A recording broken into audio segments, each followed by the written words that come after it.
안녕하세요. 안녕하세요. 한 권을 다 읽어도 마음에 남는 구절 하나 없어서 허무했던 적은 없으신가요? 당신의 마음을 정확히 저격할 단 하나의 킬링 구절을 찾아드리는 곳, 킬링 북스입니다.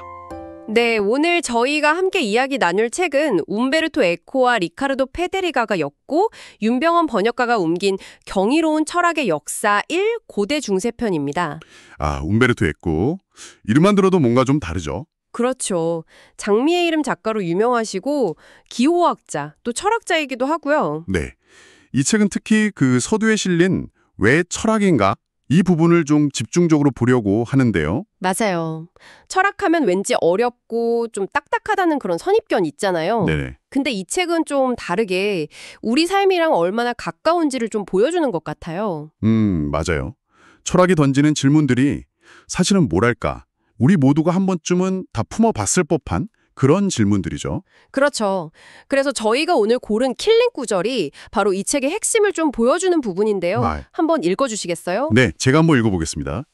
결과적으로 인류가 고대부터 오늘날에 이르기까지 많은 문제를 해결하기 위해 과학에 의존해온 반면 과학이 답을 마련해 줄 수 없는 질문들이 존재하며 예를 들어 선이나 정의는 무엇인지 혹은 기존의 것에 비해 더 훌륭한 국가 개념은 존재하는지 제약이 존재하고 죽음을 피할 수 없는지 등등의 문제들, 이것들이 바로 철학적 탐구의 대상이라고 말할 수 있다. 이 구절 딱 읽는데 정말 맞아 하는 생각이 들었어요. 네, 그렇죠. 어떤 점에서 그렇게 느끼셨어요? 우리가 살면서 끊임없이 부딪히는 문제들 있잖아요. 이게 맞는 걸까? 뭐가 옳은 거지? 어떻게 사는 게 정의로운 걸까? 죽음은 대체 뭘까? 이런 고민들. 네네. 과학이 아무리 발전해도 시원하게 답을 못 내주는 영역이 분명히 있는데. 그렇죠. 측정할 수 없는 것들이니까. 네. 철학이 바로 그 지점을 파고든다. 이 말이 되게 와닿더라고요. 네, 정확합니다. 이 책에서도 철학의 시작을 경이로움, 그러니까 세상을 보고 놀라워하면서 질문하는 것에서 찾고 있거든요. 경이로움이요? 네. 그러면서 이제 과학이 다루는 문제랑 철학이 다루는 문제를 딱 구분해서 보여주는 이 구절이 철학의 역할, 또 왜 필요한지를 아주 명확하게 보여준다고 생각했어요. 단순히 지식을 탐구하는 걸 넘어서 우리 삶에 아주 근본적인 물음과 맞닿아 있다. 이런 거네요. 네. 그 저자가 구체적으로 예를 든 것들이 선, 정의, 국가, 죽음 이런 거잖아요. 맞아요. 이런 것들이 과학적인 방법론, 실험이나 관찰 이런 걸로는 답하기 어려운 문제들이라는 거죠. 그렇죠. 정의를 실험실에서 측정할 수는 없으니까요. 그렇죠. 그러니까 철학이 단순한 개념놀이가 아니라 정말 인간 실존 또 우리 사회의 본질에 대한 깊이 있는 성찰이라는 걸 보여주는 거예요. 그러면 이 책에서 혹시 이런 철학적인 생각이 실제로 역사나 과학 발전에 영향을 미쳤다는 내용도 나오나요? 네, 당연히 나옵니다. 책 다른 부분 보면 이런 철학적 사유가 역사적으로 과학 발전에도 큰 영향을 미쳤다고 이야기해요. 예를 들면요? 데카르트나 파스칼, 갈릴레오, 심지어 아인슈타인 같은 사람들도 언급하면서요. 그들의 과학적인 업적 뒤에는 아주 깊은 철학적인 고민이 있었다는 거죠. 정말요? 그냥 과학자인 줄로만 알았는데. 예를 들어 데카르트의 그 유명한 나는 생각한다, 고로 존재한다. 이게 그냥 나온 말이 아니거든요. 네. 당시의 지식체계 전체를 막 의심하면서 가장 확실한 게 뭘까? 이걸 찾으려는 엄청 치열한 철학적 탐구의 결과였어요. 와, 그게 근대과학이랑 철학의 새로운 시작점이 된 거군요. 맞습니다. 그러니까 철학적인 질문이 현실이랑 동떨어진 게 아니라 오히려 현실을 이해하고 또 변화시키는 어떤 원동력이 될 수 있다는 거죠. 듣고 보니 정말 그런 것 같아요. 어릴 때 생각해보면 애들이 왜 이러면서 계속 묻잖아요. 네네, 책에서도 그 비유가 나오죠. 세상 모든 게 다 신기하고 궁금하니까요. 철학이라는 게 어쩌면 그런 어린아이 같은 순수한 질문들? 이걸 끝까지 붙들고 늘어지는 과정이 아닐까 그런 생각도 드네요. 좋은 비유네요. 정의가 뭐지? 이런 질문은 답이 딱 떨어지지는 않으니까 가끔은 좀 답답하기도 한데 그래도 계속 고민하게 만드는 힘이 있는 것 같아요. 맞아요. 답이 없다고 해서 질문이 의미 없는 건 아니니까요. 그렇죠. 근데 요즘 보면 과학기술이 너무 발전해서 그런지 가끔은 우리가 이런 근본적인 질문들을 좀 잊고 사는 건 아닌가 그런 생각도 들어요. 그럴 수 있죠. 당장 눈앞에 보이는 문제 해결에만 막 급급하다 보면 어떻게 살 건가? 보다 무엇을 위해 살 건가? 이런 질문을 놓치기 쉬운 것 같아요. 네. 바로 그 지점을 이 구절이 다시 생각하게 해주는 것 같아요. 정보는 넘쳐나는데 깊이는 얕아지는 시대일 수도 있고요. 혹시 개인적으로 뭐 관련된 경험 같은 거 있으세요? 이 구절 읽으면서 떠오른 거라든지? 아, 저도 예전에 어떤 선택을 해야 할 때 정말 뭐가 옳은 걸까? 어떤 게 더 나은 선택일까? 이런 고민을 엄청 했던 적이 있어요. 네네, 누구나 그런 경험 있죠. 그때 뭐 명쾌한 답을 찾진 못했지만 그 고민하는 과정 자체가 저한테는 되게 중요했던 것 같아요. 스스로 기준을 세우게 되고 철학이 좀 그런 역할을 해주는 게 아닐까 싶어요. 성찰의 기회를 주는 거군요. 네, 고민의 과정 자체가 성장이 되는 거죠. 그럼 이 구절에서 언급된 질문들 있잖아요. 선, 정의, 국가, 죽음. 이런 것들 중에서 지금 가장 와닿는 질문은 뭐예요? 글쎄요, 요즘은 아무래도 정의에 대해서 많이 생각하게 되는 것 같아요. 사회적으로 여러 이슈들을 보면서 과연 뭐가 공정한 걸까? 이게 정말 정의로운 상황인가? 이런 질문을 스스로한테 던지게 되더라고요. 아, 저도 좀 비슷한 것 같아요. 특히 요즘 같은 때는 더 그렇죠. 저는 요즘은 죽음에 대해서 좀 더 생각하게 되는 것 같아요. 유한함, 그런 거요. 아, 실존적인 고민이시군요. 네, 뭐 피할 수 없다는 걸 알면서도 계속 생각하게 되는 주제랄까?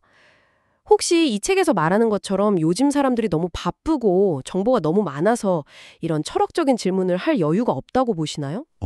그럴 수도 있겠죠. 현실적으로 시간이 부족할 수도 있고요.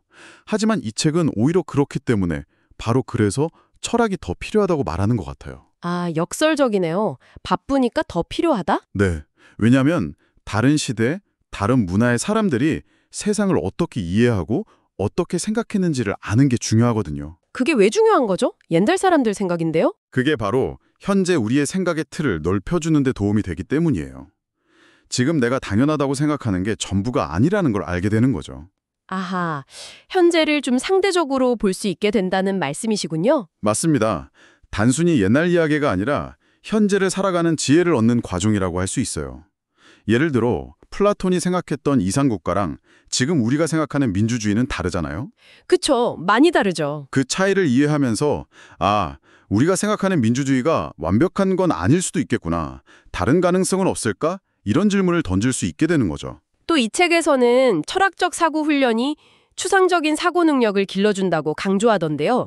이건 좀 구체적으로 어떤 의미일까요? 네, 그 추상적 사고 능력이라는 게 눈에 보이지 않는 개념이나 원리, 구조 같은 걸 파악하고 다루는 능력을 말해요. 예를 들면 자유나 평등 같은 거요. 네, 맞아요. 정의, 자유, 평등 이런 거 손으로 만질 수는 없지만 우리 사회를 이해하고 운영하는 데는 정말 핵심적인 역할을 하잖아요. 그쵸. 철학은 바로 이런 추상적인 개념들의 의미를 좀 더 명확하게 하고 그것들 사이의 관계는 어떤지 분석하고 또 이걸 특정 상황에 어떻게 적용할 수 있을지 따져 묻는 훈련을 제공하는 거예요. 아, 단순히 그냥 머릿속으로만 생각하는 게 아니라 복잡한 현실을 이해하는 어떤 틀을 만드는 훈련이다. 이렇게 볼 수 있겠네요. 네, 그렇습니다.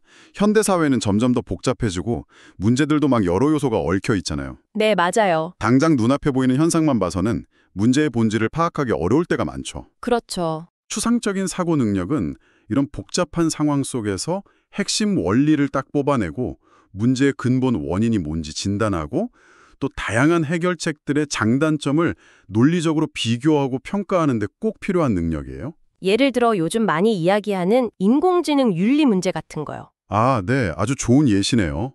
그런 복잡한 이슈를 다룰 때 그냥 기술적인 측면만 볼 게 아니라 관련된 철학적, 윤리적 원칙에 대한 깊이 있는 이해, 그리고 추상적인 사고 능력이 반드시 필요하죠. 확실히 그런 능력은 뭐 특정 분야 사람들만 필요한 게 아니라 우리 모두에게 필요한 역량이라는 생각이 드네요. 맞습니다. 자, 그럼 이제까지 움베르토 에코와 리카르도 페드리가의 경이로운 철학의 역사 서문 왜 철학인가 부분을 중심으로 이야기를 나눠봤는데요. 네. 오늘 나눈 내용들을 좀 정리해보면 철학이 왜 지금도 우리에게 필요한가에 대한 답이 좀 보이는 것 같아요. 네, 몇 가지로 한번 요약해 볼까요? 첫째는 역시 과학이 답할 수 없는 근본적인 질문들, 예를 들어 삶의 의미나 가치, 존재 이유 같은 것들을 탐구하면서 우리 생각의 폭을 넓혀준다는 점.